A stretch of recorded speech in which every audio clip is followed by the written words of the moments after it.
सेठ साहब, पाकिस्तान की फ़िज़ाओं में जिस बात का बहुत चर्चा है, वो पिछले हफ्ते आपने उस पर तबसरा भी किया, वो यूएस कांग्रेशनल हेयरिंग थी जिसमें डोनाल्ड लू साहब ने अपीयर होना था और फिर वो हुए अपीयर और उनसे कड़े सवालों जवाब भी हुए पाकिस्तान के इंतखाबात से लेकर इमरान खान साहब की अरेस्ट तक। एक तो ये कि इसके जैसे ही ये समात नशर हुई तो अपने अपने मानी पाकिस्तान में इस पर पहनाए गए।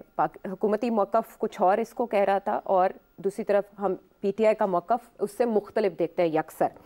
आप हमें ये बताएं कि समात की सिग्निफिकेंस क्या है और इसमें पूछे गए सवालात में से आपको सबसे अहम बात क्या लगी? जी, अच्छा खासी घंटे की कांग्रेशनल हियरिंग थी, शायद ज़्यादा ही थी। तो मैंने कोई 3 क्वार्टर्स देखी, जो मेन इश्यूज थे वो मैंने देखे, सुना, क्योंकि मैंने इसके ऊपर पहले भी तबसरा किया था कि इस किस्म की हियरिंग होगी। अच्छा, जो आपने तबसरा किया था वो याद ना करवा दें? करवा दो। ऐड जी। इम्पैक्ट इसका कोई नहीं होगा, एक साइकोलॉजिकल इम्पैक्ट है जो कि अब हम बात कर रहे हैं इसके ऊपर। ये साइकोलॉजिकल इम्पैक्ट है। डोनाल्ड लू का जो जाना है ना, that itself is a give away, meaning उससे पता चलता है कि इसका कोई चीज़ इसमें से पीटीआई के लिए नहीं निकलनी। वो तो अब यही बात करेगा। उसको भेजा गया है 2 बातों के लिए। एक ये कि अपना मौक़िफ़ जो है कि we were not involved in the Pakistani in the politics, ठीक। मगर उसके साथ साथ ये भी कि therefore we are not involved in the electoral process. हमारा यही मौक़िफ़ है कि ये इंटरनल अफेयर्स हैं, वो वहाँ अदारे हैं, अगर कोई प्रॉब्लम हुआ है तो वो जाए वहाँ। हाँ, हमने भी सुना है कि कुछ इरेगुलरिटीज़ हुई हैं, कुछ रिगिंग के क्लेम्स हैं, हमें सुना है, हम देख रहे हैं इन चीज़ों को। कोई रिलीफ नहीं मिलेगी पीटीआई को फ्रॉम द कांग्रेशनल हियरिंग्स। अच्छा, वैसे ऐसे लगता है आपको मुखबरी हो जाती है पहले कि उन्होंने क्या कहना, उन्होंने ये बातें की इलेक्शंस के ऊपर? नहीं, मुखबरी नहीं होती। बात यह है कि पता होना चाहिए ना डिप्लोमेसी कैसे कंडक्ट होती है। हाँ। तो डिप्लोमेसी ऐसी होती है, जब झूठ बोलना होता है तो झूठ बोलते हैं, जब सच बोलना होता है तो सच बोलते हैं। अच्छा, तो ये कुछ झूठ सच मिक्स था ये? हाँ, देखिए ना, अब इस वक्त जो पॉलिसी डिसीजन है वो तो ये है कि पाकिस्तान को सपोर्ट करना है। अच्छा। पाकिस्तान को बैंकरप्ट नहीं होने देना, पाकिस्तान के साथ यूनाइटेड स्टेट्स के तल्लुकात रखने हैं। अब वो उसके पीछे क्या सोच है वो और बात है, मगर ये इसका वो लिबिया वाला हाल नहीं करना, इसका इराक वाला हाल नहीं करना, इसका अफगानिस्तान वाला हाल नहीं करना, इसलिए इसको डूबने नहीं देना।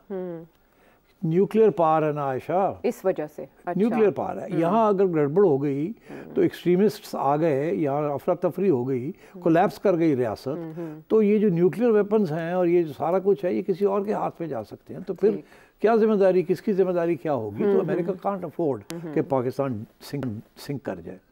तो ये तो पता है हमें। जब यहाँ ये पता है तो फिर ये भी पता है कि किस हद तक वो तनकीद करेंगे और किस हद तक तनकीद नहीं करेंगे।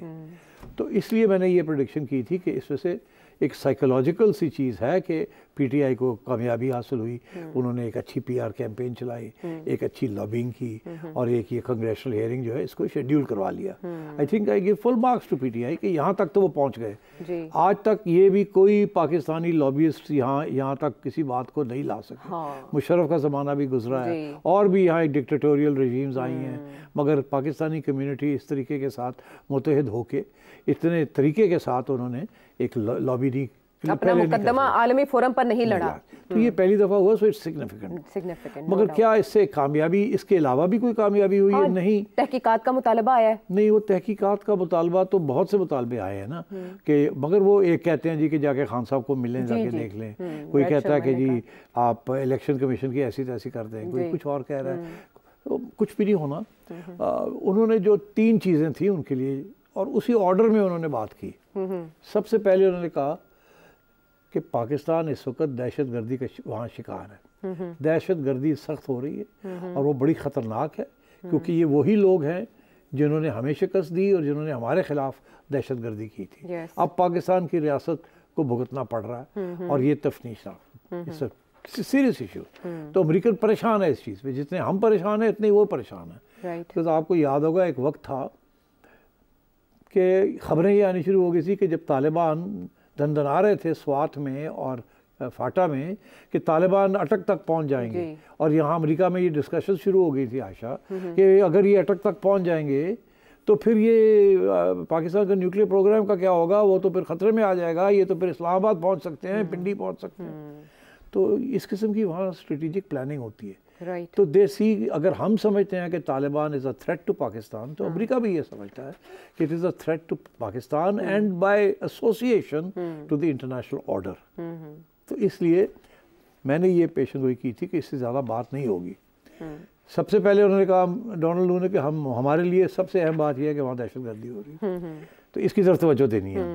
दूसरी तरफ उन्होंने कहा कि हमारे लिए सबसे ज़्यादा अहम बात यह है कि वहाँ इकोनॉमिक क्राइसिस चल रहा है और हमने उसको सपोर्ट करना है पाकिस्तान को उसमें, क्योंकि अगर पाकिस्तान श्रीलंका का केस बन जाता है या गिर जाता है तो यहाँ इंतशार फैल जाएगा, पता नहीं क्या हो जाएगा, वी कांट अफोर्ड इट। तो इसलिए नंबर 2 पे रखा है पाकिस्तान की इकोनॉमिक रिकवरी, जिससे ये इशारा आपको समझ आ गया कि IMF ने जो आज जो मुआहदा किया है उसके पीछे स्टेट डिपार्टमेंट और वाइट हाउस भी है कि करो, सख्ती करो, मगर छोड़ना नहीं, बेल आउट करना है इनको। और हमें भी ये पैगाम दिया गया कि जो IMF कह रहा है मान जाए, कुछ थोड़ी सी नरमी हम करवा देंगे, मगर आपको ये काम करना पड़ेगा, सारी उम्र आप डेट में नहीं रह सकते। बिल्कुल। तो ये दो। तीसरी बात फिर उन्होंने ये कही कि हाँ, हमने भी ये सुना है कि इलेक्शन में कुछ इरेगुलरिटीज थी। लफ्ज़ जो इस्तेमाल किया गया वो रिगिंग नहीं किया गया, बेज़ाब्तगियां। हाँ, बेज़ाब्तगियां। अब वो कहते हैं जी पहले भी बेज़ाब्तगियां होती रही हैं, 2018 में भी हुई हैं, इधर भी हुई हैं, उधर भी हुई हैं। और फिर वो ये कहते हैं कि अगर किसी को तकलीफ है तो पाकिस्तान के अंदर एक इलेक्शन कमीशन है, अदालतें हैं, ये उनसे रजू करें जी। तो हम इंटरफेयर नहीं करेंगे इंटरनल अफेयर्स में, अगर हमें एहसास है कि ऐसी चीज़ें हो रही हैं और हम देखना चाह रहे हैं कि ये लोगों को इंसाफ मिले वहाँ, तो हम नज़र रखे हुए, मगर इससे आगे हम नहीं कुछ करेंगे। तो मैं ये समझता हूँ कि उन्होंने बड़े क्लियर कट, अब सवाल जो आए वो तो मुश्किल आने ही थे, बिकॉज ये वही लोग हैं उनमें से जिन्होंने कुछ साइन किए हुए थे पहले, लेटर लिखा था। हाँ, तो इसे इन्होंने अपनी कंस्टिट्यूंसी के लिए, क्योंकि देखिए ना इलेक्शंस आ रहे हैं आगे जी, इलेक्शंस आ रहे हैं आगे और इन लोगों ने वोट लेना है जो इनके इलाकों में जहाँ जहाँ पाकिस्तानी कम्युनिटी है और वो सारी की सारी PTI प्रो PTI है, तो इन्होंने भी उनको भी तो कुछ देना है, प्लीज करना है। हाँ, तो वो उनकी वजह से इन्होंने साइन वाइन भी कर दिए, हियरिंग भी करवा ली और अब आके कुछ टफ सवाल भी पूछ लिए। अब जवाब मिले या नहीं मिले डजंट मैटर। मैंने तो बड़े सवाल पूछे थे, जो आपने मुझे कहा था मैंने सारे सवाल पूछे, मगर वो सवाल अपनी जगह पे और जवाब अपनी जगह पे। American administration is solidly behind this government. अच्छा, ठीक है, लेकिन जो मुतालबा उनकी तरफ से आ रहा है, ज़ाहिर है वो पाकिस्तान तहरीक इंसाफ की जानिब से बहुत हाईलाइट किया जा रहा है। बेशक इस पर दफ्तर खारिजा का ये तबसरा है कि ये पाकिस्तान के अंदरूनी मामलात की मिसअंडरस्टैंडिंग है और बातचीत के ज़रिए इसको हम सॉल्व करेंगे। बट पाकिस्तान तहरीक इंसाफ और खुसूसन इमरान खान साहब के हवाले से जो केसेस चल रहे हैं इस केबल गेट को लेकर, उस पर इम्पैक्ट क्या होगा अगर PTI इसको यूज़ करती है? PTI को ये डोनाल्ड लू की टेस्टिमनी को यूज़ नहीं कर सकती, ये फिनिश्ड, इसके आगे अब कुछ नहीं। जो मर्जी कहते रहे, जिन लोगों ने सुनी है उनको समझ आ गई है। अच्छा। इतना सा भी शऊर हो तो आपको समझ आ जाएगी PTI को कुछ नहीं मिला, ठीक। और पाकिस्तान की हुकूमत के खिलाफ, जिसके जैसी भी हुकूमत है, जो भी इस्टेब्लिशमेंट है, उसके खिलाफ कोई नेगेटिव रिमार्क नहीं आया जिसके साथ तकलीफ हो पाकिस्तान को। अच्छा। सो मेरा ख्याल है फॉरेन ऑफिस और इस्टेब्लिशमेंट और गवर्नमेंट तो बड़े खुश है और इसीलिए वो जैसे कहते हैं ना कहाँ कर रहे हैं कि हमें ना ठीक हो गया सारा कुछ। हाँ, लेकिन वो पाकिस्तान तहरीक इंसाफ इसे ऐसे इंटरप्रेट कर रही है ना कि जैसे अगर ये कुछ था ही नहीं तो पाकिस्तान में फिर आपने सीक्रेट एक्ट का मुकदमा कैसे बना लिया? तो अब नहीं, वो डोनाल्ड लू ये कहता है और उसने बड़े सख्त लफ्ज़ इस्तेमाल किए, इट इज़ अ लाई। क्या लाई है? क्या ये नहीं कि जी साइफर नहीं है, लोग जो है इसको मिसअंडरस्टैंड कर रहे हैं। यस, इसको ऐसे इंटरप्रेट किया वो जा रहा ये PTI कर रही है कि जी साइफर में कुछ नहीं है, नहीं। वो कहता है ये जो इल्ज़ाम लगाया है कि मेरे पे या अमेरिकन गवर्नमेंट के ऊपर, ये साइफर के अंदर ये बात नहीं है जो इमरान खान झूठ बोल रहा है, वो ये कह रहा है। ये नहीं कह रहा कि साइफर नहीं गया या ये बातें इस किस्म की नहीं हुई। वो ये कहता है दो बातें। पहली बात ये कि हमने किसी स्टेज पे धमकी नहीं दी, ठीक। और अगर इमरान खान जो कहता है कि अमेरिका ने धमकी दी है, ये झूठ है। He says it's a lie। देखिए बड़ा स्ट्रॉन्ग लफ्ज़ है अंग्रेजी का। yes। तो मेरा ख्याल है ये तो PTI के खिलाफ जाती है बात कि it's a lie that America was trying to overthrow the Imran Khan government. ठीक। जो इशू जो पाकिस्तान गवर्नमेंट कर रही है, जो अलग जो केस चला हुआ है, वो ये नहीं है कि इमरान खान ने झूठ बोला या नहीं बोला। वो कह रहे हैं इमरान खान ने एक स्टेट सीक्रेट जो है उसको बाहर कर दिया। ये साइफर एक कॉन्फिडेंशियल डॉक्यूमेंट है, एक सीक्रेट डॉक्यूमेंट है। आपने दो बातें की हैं, एक तो आपने इसका जिक्र कर दिया और इसका हवाला दे दिया और लीक कर दिया। ये आप ऑफिशियल सीक्रेट्स एक्ट के तहत आप लीक नहीं कर सकते। ओथ में भी कहा जाता है ना कि आप नहीं करेंगे। एक तो ये इल्ज़ाम है। दूसरा इल्ज़ाम ये है कि वो भी आपने जो लीक किया वो भी झूठ बोला है, जिसके साथ हमारे तल्लुकात अमेरिका के साथ ख़राब हो सकते हैं। या हो गए हैं या हो सकते हैं। तो ये दो इल्ज़ाम हैं। इसका ताल्लुक जो डोनाल्ड लू ने कहा है, वो डोनाल्ड लू ने ये कहा कि ये झूठ बोला है इसने, ये नहीं कि साइफर जो है वो क्यों दिखाया, वो डोनाल्ड लू ने उसके ऊपर कमेंट्री नहीं की, वो तो पाकिस्तान गवर्नमेंट कह रही है ऑफिशियल सीक्रेट्स एक्ट, उसका हवाला हम दे रहे हैं, डोनाल्ड लू नहीं दे रहा। डोनाल्ड लू कह रहा है जो खान कह रहा है वो झूठ है। तो I think it's a separate issue.